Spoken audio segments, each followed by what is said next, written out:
अस्सलाम वालेकुम। मैं हूं अब्दुल गफ्फार। नाज़रीन, दो बड़ी खबरें हैं। एक तो जंग के हवाले से डोनाल्ड ट्रंप स्पीच करने जा रहे हैं, वो हम आपके सामने रखेंगे, और पीटीआई के साथ क्या हुआ ये भी हम आपके सामने रखेंगे। तो दोनों खबरें बड़ी हैं और जंग के हवाले से बड़ी दिलचस्प खबरें हैं, और डोनाल्ड ट्रंप के हवाले से बड़ी खबरें ज़बरदस्त हैं, सुनने वाली हैं।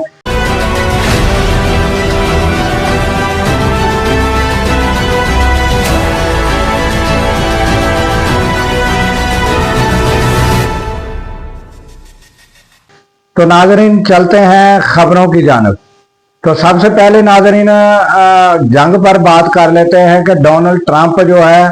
आज 6 बजे जो है वो खिताब करने जा रहे हैं पाकिस्तानी वक्त के मुताबिक,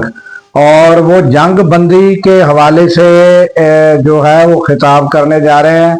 और नाजरीन, वो उसमें ज़्यादातर जो तज्ज़िया कार हैं, जिनकी गहरी नज़र है, उन्होंने कहा है कि जो पहले अल्फाज होंगे वो ये कहेंगे कि जंग हमने जीत ली है और हमने अपने अहदाफ जो हैं वो हासिल कर लिए हैं, और हमने जो है वो ईरान को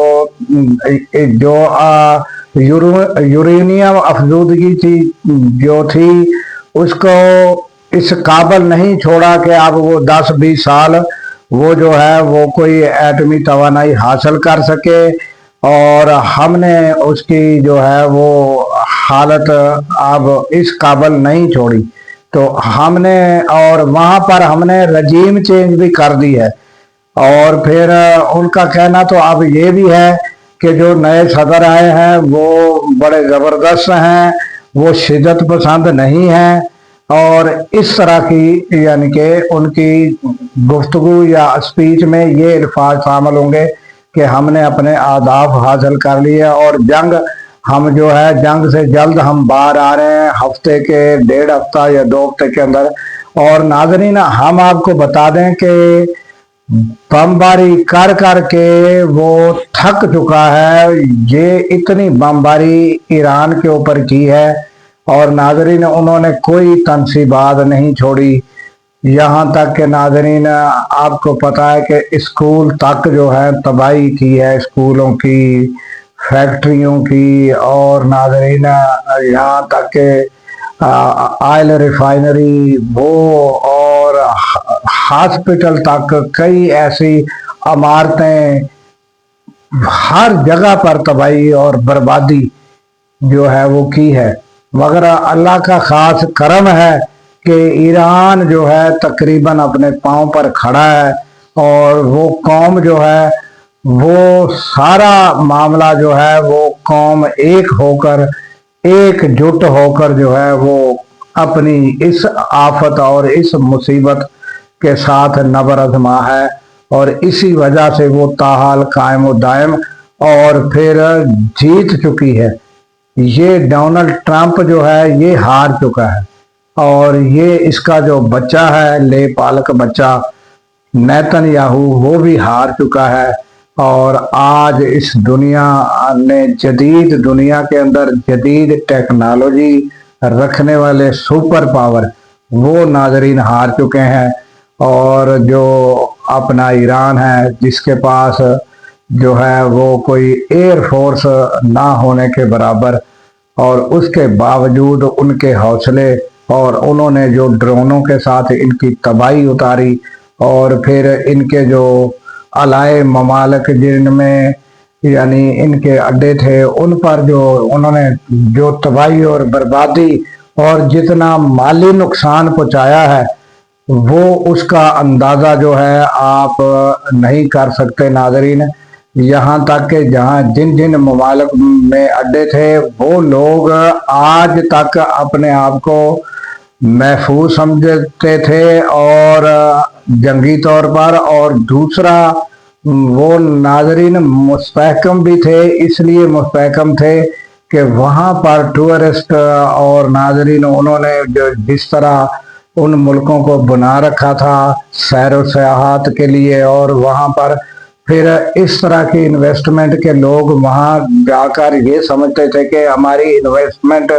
یہاں پر محفوظ ہے، ہمیں کسی قسم کا یہاں پر خطرہ نہیں ہے، نہ ہمیں مالی طور پر انویسٹ کریں گے کوئی خطرہ ہوگا، اور نہ کوئی یہ جنگی خطہ ہے کہ جہاں کبھی کوئی جنگ لگ جائے۔ تو اب ان ممالک کو بھی پتہ چلا ہے کہ یہاں کیا حالات پیدا ہو سکتے ہیں، اور ناظرین ان ممالک کو مالی طور پر بھی ایران نے نقصان پہنچایا ہے، اور ناظرین اور جو مثالوں نے نقصان پہنچایا وہ الگ ہے۔ تو اگر دیکھا جائے تو جو ہے امریکہ ہار چکا، ایران جو ہے جیت چکا، اور آبنائے ہرمز پر جو ہے اب تک جو قبضہ قائم ہے۔ اور اب تو ڈونلڈ ٹرمپ نے اسپیچ سے پہلے ہی گزشتہ روز بھی ہم نے آپ کو شاید بتایا ہے کہ ڈونلڈ ٹرمپ نے کہہ دیا کہ جس کو تیل چاہیے یا تو وہ ہم سے خرید لے، نہیں تو آپ نے ہرمز سے خود جا کے ادھر سے اپنا لے لے، یا ادھر جا کے جو رکاوٹیں ہیں ان کو وہ ختم کرے، جس طرح بھی کرے وہاں سے جا کے اپنا آپ جانو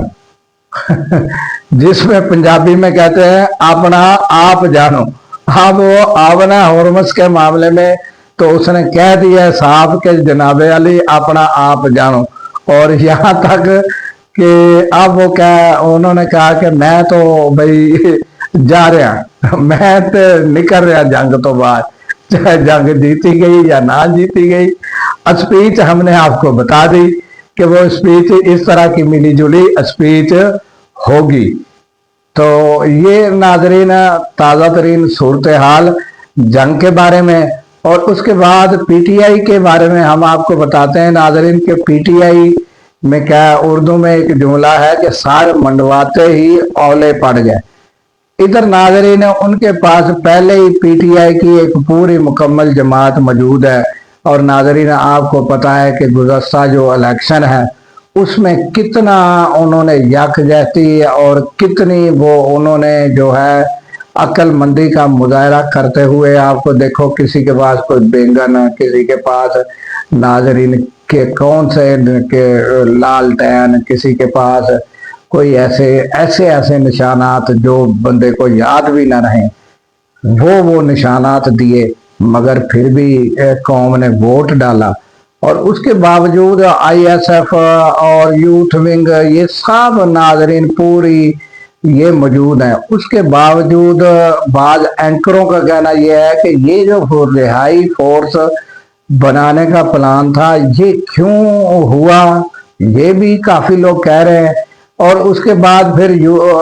یہ اعتراض بھی تھا کہ یہ رہائی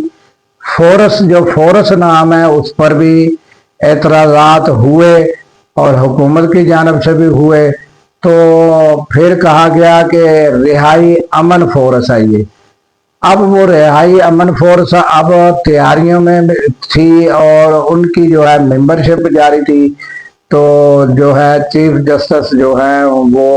اپنا انہوں نے طلب کر لیا ہے کہ آئینی عدالت کے جو چیف جسٹس ہیں جسٹس امین الدین، انہوں نے شاید طلب کر لیا ہے۔ تو اب وہ وہاں پر جواب دہی ہوگی، اور فیڈرل گورنمنٹ جو ہے ان کو بھی شاید کہا ہے کہ یہ معاملات کو دیکھے، ان کو بھی شاید ساتھ طلب کیا ہے یا کہا ہے کہ یہ معاملات دیکھے کہ یہ کیا ہو رہا ہے امن امان کے حوالے سے۔ تو یہ اب طلبی جو ہے اس میں اب جو ہے وہ سہیل آفریدی جو ہے وہ طلب کیے گئے۔ اب اس طلبی میں تو وہ وکیل پیش کریں گے، اور پھر وہ بتائیں گے کہ ہم جو ہے ہمارا کوئی ایسا کوئی ملک کے خلاف کوئی ہم اقدام نہیں کر رہے، ہمارا آئینی حق ہے، اس کے لیے احتجاج کے لیے ہم ایک تنظیم سازی کر رہے ہیں، ممبرشپ کر رہے ہیں۔ وہ اس کا جواب وہ جس طرح وکیل جو ہے آپ کو پتہ ہے کہ بڑے بڑے وکیل جو ہے پی ٹی آئی کے ساتھ ہیں، اور وہ پھر اس کا جواب ادھر عدالت میں جمع کرائیں گے، اور پھر عدالت کیا آرڈر دیتی ہے، عدالت کیا کہتی ہے۔ اور یہ پہلی دفعہ تاریخ میں ہوا ہے کہ ایک एहतजाज के लिए भी वो तलब कर दिया गया कि आप ये क्यों कर रहे हैं, क्यों बना रहे हैं, और ये रिहाई फोर्स इमरान खान की क्यों कर रहे हैं, क्योंकि वो जो है वो तो कैद है, अपना एक उनको सजा हुई हुई है, ये अदालत का कहना है। और अगर देखा जाए तो ये बज़ाहिर तो दुरुस्त लगता है कि एक कैदी है जिसको अदालत से सजा हुई, उसकी रिहाई फोर्स कैसे बन सकती है। मगर पाकिस्तान में नाज़रीन आप देखें कि सियासी केस जो है वो कोई दुरुस्त बनते हैं, वो सच्चे होते हैं, तो वजह ये भी है। और उसके अलावा अगर वहाँ किसी वकील ने आईनी अदालत में ये कह दिया कि जनाब वो तो चलो उनको तो सजा हुई हुई है, वो कैदी है, मगर ये बताएं कि कानून के मुताबिक उनकी मुलाकात क्यों नहीं कराई जाती, तो वहां पर फिर चीफ जस्टिस क्या जवाब देंगे, ये आने वाले दिनों में देखेंगे कि वकला जो है वो क्या कहते हैं कि इतना अरसा हो गया, एक जो मुल्ज़म होता है चाहे उसको सजा हो जाए, वो मुल्ज़म से मुजरम भी बन जाए, तब भी उसकी मुलाकात नहीं रोकी जाती। तो इमरान खान की मुलाकात क्यों रोकी हुई है, वो इसदा वकला फिर वहां भी करेंगे और अपना जवाब भी दाखिल कराएंगे कि रिहाई फोर्स का मकसद क्या है। और बल्कि उन्होंने तो रिहाई अमन फोर्स नाम रखा हुआ है, तो रिहाई अमन फोर्स जो है उसके बारे में वो फिर वजाहत करेंगे। और साथ अगर वो ये भी पूछ लें चीफ जस्टिस साहब से कि हमारी जो है हमने तो हर जगह पर और अदालतों के आर्डर भी मौजूद है, फिर हमारी कानूनी तौर पर मुलाकात क्यों नहीं कराई जाती। तो ये नाजरीन बड़ा दिलचस्प मामला होगा जिस रोज ये पेश होंगे और जवाब दावा दाखिल कराएंगे, तो क्या जवाब दावा दाखिल होता है और आगे से फिर जो है वो आईनी अदालत जो है उनका क्या रद्द अमल या फैसला होता है, ये आने वाले दिनों पर हम छोड़ते हैं नाज़रीन। तो ये ताज़ा तरीन अपडेट हमने आपके सामने रखी। तो इसके साथ ही नाज़रीन हमें दीजिए इजाज़त कि अल्लाह ताला पाकिस्तान की खैर फरमाए, पाकिस्तान की सरहदों की खैर फरमाए